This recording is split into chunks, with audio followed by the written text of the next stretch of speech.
व्यक्ती होता आणि तो व्यक्ती शेतावर येत होता आणि शेतात ते घोडा घेऊन जात होते ना पहिले, घोडा घेऊन शेताला गेला होता आणि तो घोड्यावर वैरण केलं आणि घोड्यावर ठेवलं आणि तो घोडा खूप बारीक होता.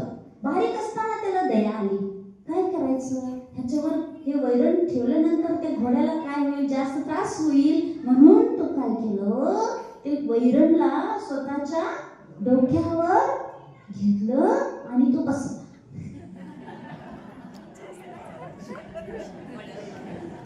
घोड्यावर बसला. ह्याला म्हणतात दीडशाने.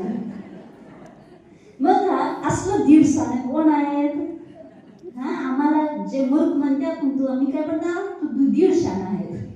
मग इथं आचार्य म्हणतात मूर्ख कोण, जे पुत्र मित्र मुले आणि हे पती धन ग्रह हे सगळं आपले म्हणून जे समजून घेतात, आपले म्हणतात. तुमचे आहेत की नाही?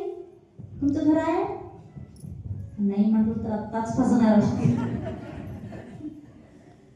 राहा, घरात राहा, सगळं करा, पुत्रांचं पण पालन करा, कर्तव्य करा, पतीपाशी कर्तव्य करायला म्हणा नाही, पण राहायचं कसं, काय म्हणून समजायचं. आमचं कर्तव्य आहे, ह्या घरामध्ये एक आम्ही सदस्य आहोत. सदस्य म्हणून इथं काही वेळापर्यंत, काही वर्षापर्यंत आम्ही इथं आहोत. ज्याप्रमाणे घरात, ज्याप्रमाणे सरकारी नोकर असतात ना, या काही ऑफिसमध्ये नोकर असतात, ते कसं नोकरी करतात, हे सगळं काय फॅक्टरी आमची आहे अथवा ऑफिस आमची आहे, नाही, ज्यांचं जेवढं काम असतंय तेवढंच करून त्यांना ऑफिसमध्ये आग लावू द्या, दुकानमध्ये काय चोर येऊन घेऊन जाऊ द्या, त्यांना काय फरक पडणार. असंच आपण समजून घ्यायचं.